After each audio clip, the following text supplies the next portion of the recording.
This is a book review of Young Castro and Margot Fontaine. This book I gave 2 stars, and I thought I was being generous. I did not like this book. I was not interested in this book. Maybe it was the author's style of writing. I don't know. I just did not like it. Did not like Castro. It did not make me interested in Castro. It was about his life up till 1959. He is humanized in this biography, and he survived many tragedies and obstacles in his life. He overcame a lot. Maybe it's my preconceived notions and opinions about Castro that affected my opinion of this book. I don't know. I just didn't like it. I didn't care about it. After I read it, I still didn't care. I felt like it was a waste of time. I paid $1.50 for this at the used bookstore, and I felt like it was a waste of money. And it's going back to the used bookstore. I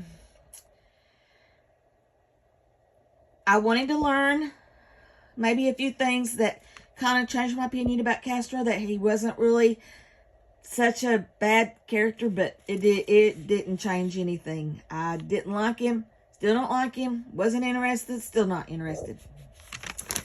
My second book review is on Margot, and I'm not sure how to pronounce this, Fontaine, and it's a book about this famous ballerina. I had never heard of her, didn't know who she was.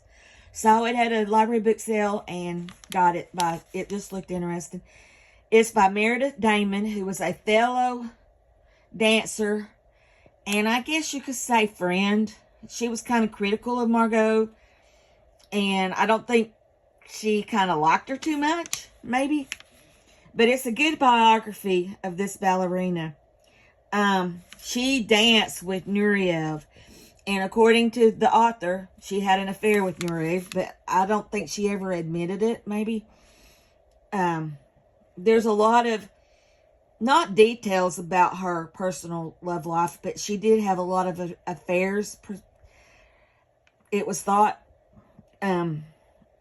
She had a hard, determined, dedicated work ethic.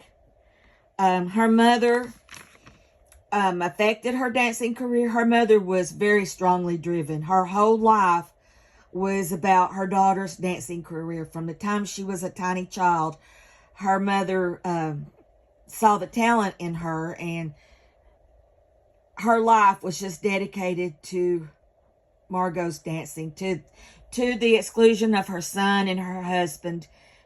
I can't remember where they lived, maybe Vietnam or China or Japan, somewhere over there.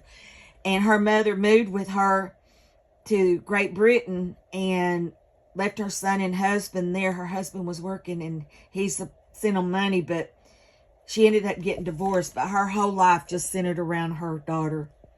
They went on, her mother saved money and took her on trips to Paris and took some of the other ballerinas with them. She was just a really dedicated, loving mother. And Margot was as supportive of her mom. She performed well into her 60s.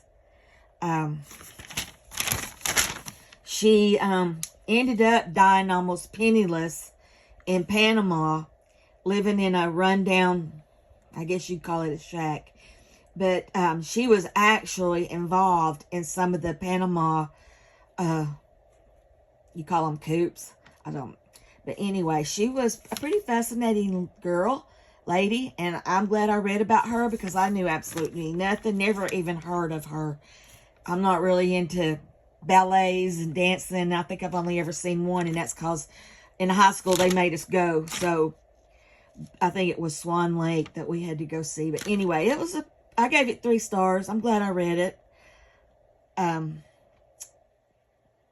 learned some things. And thanks for listening. Bye.